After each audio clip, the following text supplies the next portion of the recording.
physically touch it. And you might recognize that. Yeah, I already saw the front. I was like, hey, I know what that is. Do this. No, like, you know, like, it's gonna have a big empty section back here for the car, but it's not until you get in there and just see it's like, whoa, that's a... How hollow it is, absolutely. Just enough room for the car. So this is kind of a warm-up, so come on in. Oh, wow, you got an Ecto 1 too? See, we started off on the right foot, huh? Yeah. Because we went down to the firehouse when we were in New York. I went to the church that he stepped on. Ghostbusters is my second favorite movie. If you want to see more of my experience with Bill Shea's Ecto 1, find the link to that video down in the description. And you got Ferris Bueller's car. Oh my goodness. That is. Oh, that's the one from there? Oh, wow. That's the one that went through the window.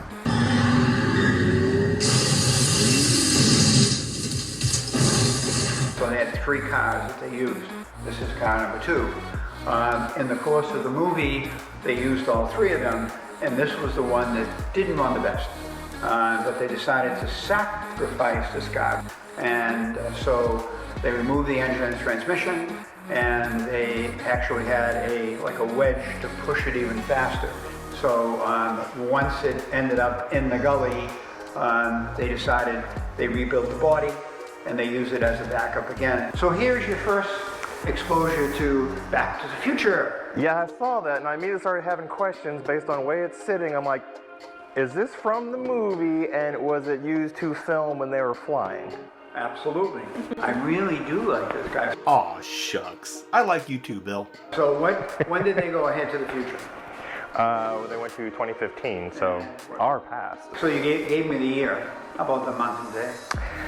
Oh, goodness. It was October You're right. 20-something. 20-something is correct. There you go. She can stay. Well, I had 21 and 26 in my head, but I was like, I don't want to say one and be wrong, so I'm like, it's 20-something. All right, so I feel like I have to defend my honor just a little bit here. So I was getting confused as to whether it was October 21st or October 26th that they went forward in time to 2015. The reason I was being confused a little about that is, yes, it's October 21st, 2015 that they travel forward in time in Back to the Future Part 2. But the present timeline, the 1985 timeline, takes place on October 26th. So that's the reason I had those 2 dates in my head and could not remember which was which. So as you already figured out, this is the car they used for the flying scene. And that's because they wanted close-ups. So they didn't need a front, they didn't need a back. So this has many, many original components that were in the car. And guys that are doing the time machines today, doing the conversions, everything they use is now reproduction. So literally they use 7 DeLoreans in the 3 movies. 4 exist. 1 is at the Peterson Museum. 1 is at Universal Studios. So not counting the flying car used for the flying shots in Back to the Future Part 2, Bill and Patrick Shea own 2 of those 4 existing DeLoreans.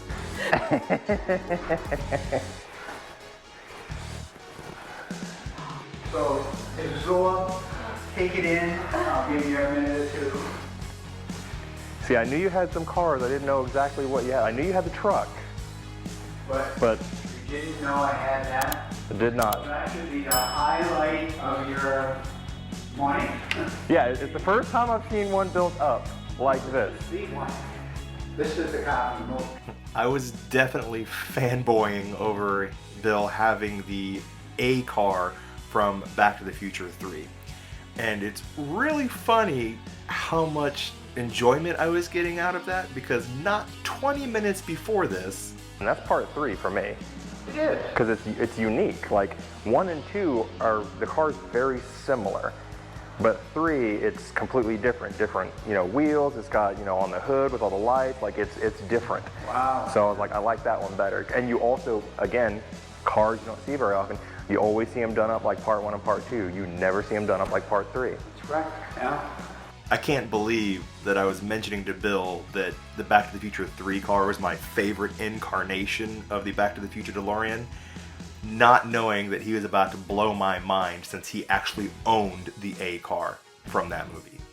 The car you video now is the hero car from Part 3, referred to as the desert car. At that point, they did not have access to one of the main accessories on the car, which is called the hood box. Okay, so from hundreds of photos that people are taking along the way that they researched and got, they recreated the hood box in such a fashion that's really extremely well done. That has the only original hood box. And I had to make a conscious decision. Do I take this, put it on that, where it truly belongs? Or, because this car is all restored and the condition is all, and consistent. And where this one fits more appropriately on this, so I decided to leave. And so is this the actual one that was destroyed on the train hitting it? It is. That's crazy that one still exists. You'd almost think they'd be like, all right, the movie's over, throw it away. So they literally cobbled it back together. Oh, wow. So since you're going through history of stuff, though, I have a question, because I noticed something different. On the crash car, it looks like it was bolted to the side of the car with the belt, whereas with the other car, it goes under the hood and it's not bolted to the side. Correct. Yeah, I think that was because they intended to drive this and they didn't want the exterior to be on it. And they also wanted to have as little impact on the stainless. Okay. So they would have drill extra holes to do it. So they made a conscious decision. After geeking out about the Back to the Future 3 car that I had no idea he owned, we moved to another car that I was aware of. But no, like this is also like my dream vehicle to own. The 1985 Toyota XR4 put the Toyota trucks on the map. Back in 1988, when this truck was used in parts 2 and 3, had gone through 7 owners. And the last guy was a Denver Broncos fan. He painted the car orange, truck orange, and he took out the interior and put a racing interior, knowing it was the truck. So he knew what he had and did. Oh my God. And literally, he gets rid of the truck, it gets stolen. It's gone for 2 days, okay? When it comes back, he sells it off, somebody else buys it, it gets stolen again. And it's gone for like a week, and the guy just presumes it's gone. You are never gonna believe what the car thieves were using this truck for. It was being used by drug runners. Yep. The truck was being used to smuggle cocaine.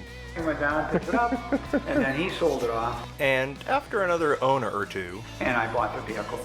And it was totally unrestored. And then I found the right people to restore it, so I'm very happy with it. So, but wait, there's more. I will offer you one more opportunity. And I don't do this for every tour, but would you like to sit in the car?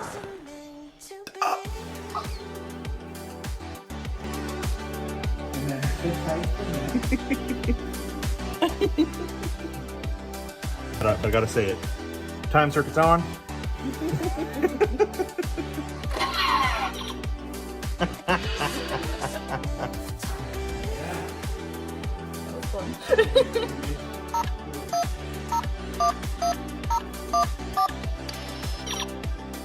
There you go. Oh, yeah. Bye. Oh, it all lit up. That was awesome. That's the first time I've had both legs in the DeLorean.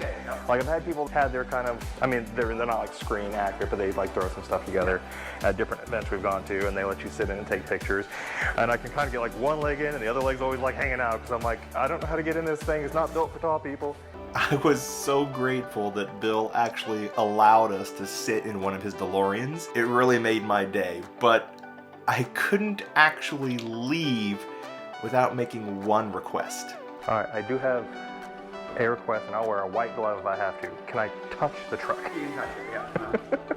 Because like I said, this is like my dream truck ever since I first saw the movie, and it's one of those things like it's not real till your hands physically touch it. Even with permission, I was still super nervous to touch the truck, so I only had my hands on it for about a second before pulling away. It's not just the screen-used vehicles that he has from the movies. There's also an entire floor of memorabilia. The glasses from the phone call at the dinner table. The easy sleep on his viewer. Jesus, there is so much in here. And Doc's hat. Yeah. All screen used. So I already have a question. Good. From watching the video I saw, like I remember mentioning that that one's actually from the movie, but I'm like, is this one also from it? Because there is very different wear and tear between the two. One is restored. Okay. And the other is original. In addition to all this awesome memorabilia that the Sheas have in their home, they're also recreating scenes from the movies. The case of missing plutonium was in fact stolen from their vault 2 weeks ago.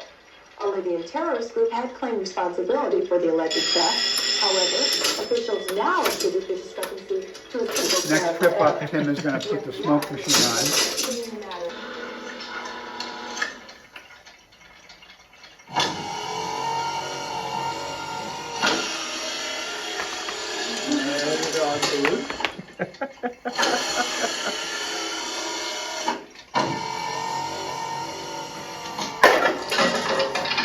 These are all original hoverboard. So this literally is screen used. This is the one when he's running around before he goes across the pond. And I don't have to ask you to smile because you're Well, you can't not smile while you're in here holding stuff like this. I mean, it's just natural. A piece of Hollywood memorabilia. Uh-huh. And now you know. I thought it was like one of those things like it's not real until you touch it. Yeah. So like my motorcycle? Yeah, I was like, that's another one of those unique ones where it's, you know, everyone has the DeLorean, but you see that and I was like, that's different. They destroyed the motorcycle, but they kept the mold. Oh, okay. I have the molds, and I've let 4 other people use them to create the motorcycles, but then it's a Kawasaki 250 That was a fantastic way of ending this entire trip. I cannot believe how in-depth it was. I don't know if it's always that way. I mean, we were here for like 3 hours, and he was just going through all the backstories of all the different things he had, letting us see stuff, letting us hold things that were actually from the movie, like the hoverboards. I cannot thank them enough. I want to thank Bill Shea again for letting us come by his home and view his tremendous collection of Back to the Future and other movies. I do want to mention though that it's awesome how the family takes their time to do this and collects money for the Fox Foundation for Parkinson's research. If you want to know more about the Shea family and their collection, or the Fox Foundation and being able to donate to Parkinson's yourself, find all the links in our description. He kind of sneaks off. There's a spider on it. There's a spider on it? Okay, let me get it. Where's? Okay. Down there. Okay. You. She has issues with spiders. No, don't blame me. No, this is, a barn. So I'm the spider killer for her. Mm-hmm. I mean, we were here for like 3 hours. And I had no idea that he was about to blow my mind and show it to me. And I just flicked my glasses on accident, so. No, I don't have your phone. Oh shoot. Did I leave it in the bathroom? The only phone I've got is mine. Did you remember to pick it up when he got done taking the photos? well, guess what? I got it in